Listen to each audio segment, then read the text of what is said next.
Welcome back. Just before the break, we were discussing if it's capitalism versus socialism. Well, if many of those meeting in Davos are partially responsible for causing the economic crisis, should they then be in charge of shaping the future?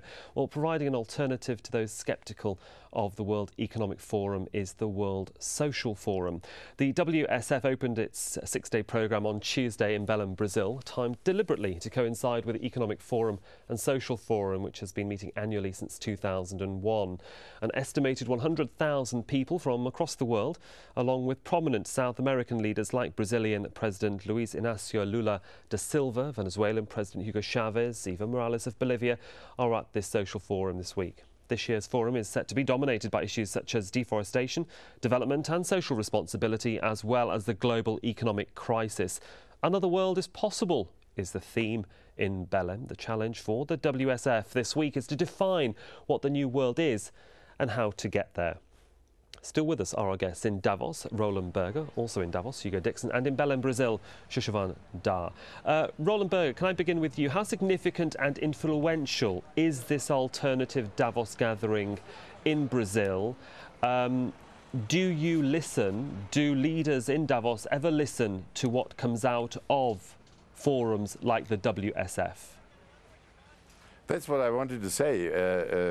I think literally all leaders are listening to the messages of the alternative summit in Brazil. But, you know, those issues are not anymore confined to Brazil. You find the issues in China, you find the issues in other emerging countries, you find the issues even in Western countries where capitalism is put into question from a significant portion of the population. So I think all the leaders here in Davos and politicians in Davos who are discussing are also discussing how they can cope with these kind of protests against our system. As Mr. Dixon said very clearly, we don't want to destroy free market, we don't want to destroy the market economy, but of course we have to know what went wrong. And of course the overconsumption in the United States, the over-leverage in the United States, the under-pricing of risk in the United States, which were at the origin of this financial crisis, are things which have to be avoided in the future through more transparency, through more regulation, through better regulation also, and also by managing businesses with social and human values in mind. Well, that's certainly what the WSF, I would say, that's certainly what the WSF would try to invoke when they send their message across. Shushavan Dar, can I just bring you in back from Belém in Brazil? One of the problems you face is that sometimes the group, the WSF, does not speak with one voice, does not speak coherently and get your message across. How important is it this time round that you get your message across very clearly and very concisely? Well, as far as transmitting these messages across, there has been very clear articulation of what people want. You know, for all these years while we were in WSF, the general mood, if I am very honest and acknowledging it, it was largely about that we need changes, fine, we need to regulate the system, we need a better livelihood, we need a better water, but this time it's very clear that we want a change, we want a rupture, we want a break. This is not going to work. This is not working. It's not a textual, it's not theoretical. It's something which our lives have sort of in the last 1.5 years from people across the south, across the north, from many parts of the world, from India to China to Korea. Where are your concrete suggestions for those people in Davos and even after Davos to say this is the way we think you should go?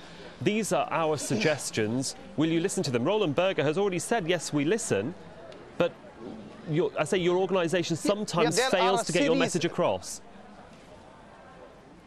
Yeah, there are a series of concrete proposals It may take a lot of time to cover all this thing in this program, but nevertheless, we must immediately put an end to financial speculation. This is not serving humanity in any way. This financial speculation is for parking extra capital for further accumulation.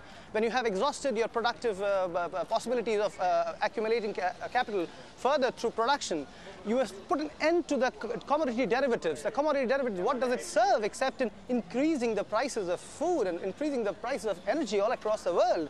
We must put a system in place which takes care of education, health, shelter, clothing, free for most of the humanities. We must not have the value-added tax, the VAT, on basic commodities. A list of comprehensive basic commodities can be drawn. There are experts who can do that. Okay, and I feel that we have a lot of suggestions. Let me just bring in Roland Berger. Is it that easy to get rid of value-added tax, for example, to try and reinvent the financial system so it actually benefits everybody across the globe and not just a specific few or a specific few continents? No, it is true that you know, this world is not one world. This world is divided still. We have the wealthy countries of the industrialized world, and we have the developing world and the emerging markets. But you can see how many progresses countries like China and India and Brazil included have made by applying the system of free trade and the system of market economy, and by the way also by joining in to globalization. Globalization means essentially that not only money is transferred to these emerging and developing markets, but also know-how and management is transferred, and which means the system is creating globally jobs for the poor. And of course, in order to make the real economy work, you need a functioning financial system. What here in Davos is happening is that leaders of the financial community, as well as of the real business community, if I may say so, they are sitting together and they are working out rules for the financial system of the future. Of course, speculation cannot be avoided totally, but as long as it is transparent and as long as it is played by the rules, it is a very useful tool in order to create arbitrage for lower prices, for instance, as long as high prices dominate this world.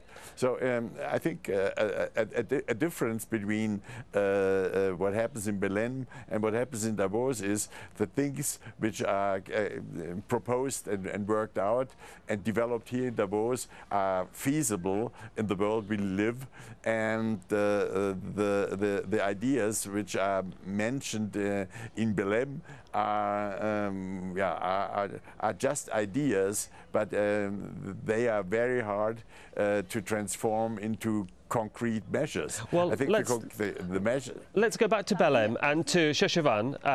There we're going to see the presidents of Venezuela, of Brazil, of Bolivia attend. Do you think it will be very important for them to take away the messages from all the groups that are attending and maybe translate those messages to those decision makers that are also gathered in Davos? How important is it that they get hold of the message that you want to send and it gets to the rest of the world? Yes, it's very important. Of course it's very important. The whole situation as it evolved in certain countries of Latin America, in terms of Venezuela, in terms of Bolivia, Colombia, in terms of Ecuador, what happened recently at Paraguay, which was a base of a hardcore rightist force, is certainly very interesting, inspiration for us. We are in dialogues with the governments of these countries. We have come here, they're in dialogues with the social movements that are here in Belém. And it's very important for them to take the messages. In fact, I could tell you the organization that we work with, the International Network on Debt Cancellation that we work at, CADTM, we had a meeting with President Lugo Fernandez of Paraguay on the 26th of December. It was just almost a month back.